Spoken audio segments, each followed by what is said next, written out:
Viewers, তো সবাই কেমন আছেন? আজকে আবার চলে আসলাম আপনাদের সাথে। সো আশা করি সবাই ভালো আছেন। সো আজকে আমি আপনাদের সাথে শেয়ার করব প্যারিসে একটি পাকিস্তানি স্ট্রিট ফুড আছে। সো এটা অনেক মজাদার। সো এই পাকিস্তানি রেস্টুরেন্টের স্ট্রিট ফুড খাওয়ার জন্য আমি আর নাইম ভাই বেরিয়ে পড়লাম। সো চলে আসলাম মেট্রো স্টেশনে।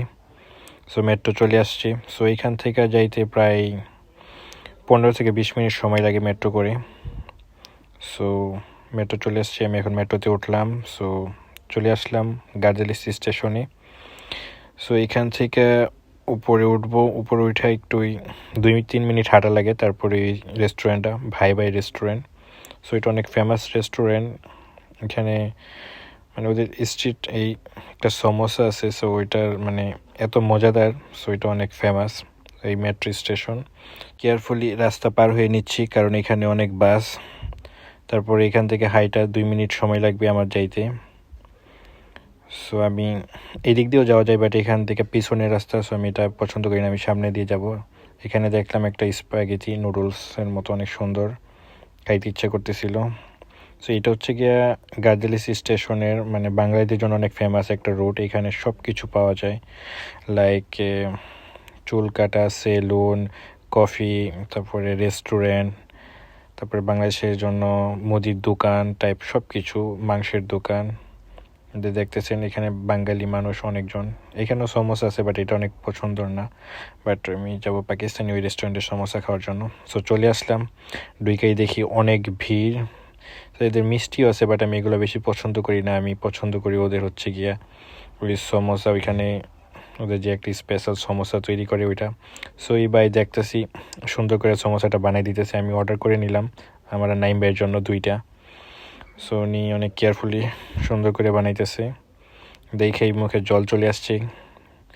সো খাইতে ইচ্ছে করতেছে। সো আমি ওয়েট করতেছি ওনার কখন শেষ হবে এবং কখন খাওয়া স্টার্ট করব।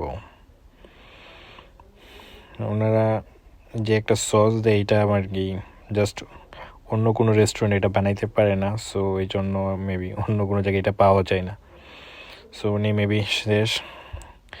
থ্যাংক ইউ ভাইয়া, এত সুন্দর করে মানে ওদের পরিবেশনটা অনেক সুন্দর দেখতে, মানে ইয়াম্মি লাগে।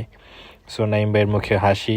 সো উনি নাইম ভাইকে বললাম আগে টেস্ট করার জন্য যে কেমন। আমি আগে খাইছি কয়েকবার। সো নাইম ভাইকে ফার্স্ট নিয়ে আসলাম। সো উনি অনেক এক্সাইটেড এবং ওনার মুখে হাসি দেখতে পাচ্ছেন।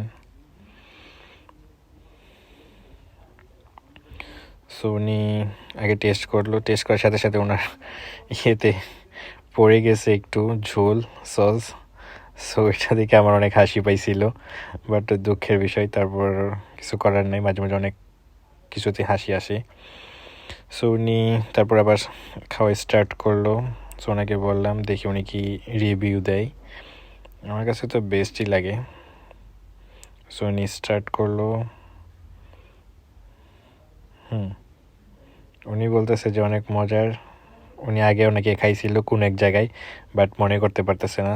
আমার কাছে মনে হইতেছে ফাপড় ছাড়ছে। সো এবার আমার পালা, দেখি আমি টেস্ট করি। সো আমি এটার স্বাদ সম্পর্কে আমার আইডিয়া আছে। সো তারপরে আমি একটু খেয়ে নিলাম। আমার কাছে এটা বেস্ট লাগে সবসময়। ওদের যে সস, এই সসটা মানে আমার কাছে অনেক অসাম লাগে। সো আমি আর নাইম ভাই ঝটপট করে খাওয়া শুরু করি আর গল্প করতে থাকি। সমোসাটা অনেক বড়, সো একটা খেলেই পেট ভরে যায়। দেখতেই পাচ্ছেন আমরা কত মজা করে খাইতেছি এবং কত টেস্ট। সো নাইম ভাইয়ের প্রায় শেষ। ফাইনালি আমারও শেষ এবং আমরা বিল দিয়ে দিলাম। এই সমোসাটার দাম মাত্র 3 টাকা। সো অনেক সস্তা মনে হয়, বাট অনেক টেস্টি আর কি। সো বিল দিয়ে দেওয়া শেষ। সো এখন আমরা চলে যাবো। আজকের আকাশটা অনেক সুন্দর ছিল। সো মেট্রো স্টেশনে চলে আসলাম। আজকের মতো এখানে বিদায়। সো সবাই ভালো থাকবেন। আল্লাহ হাফেজ।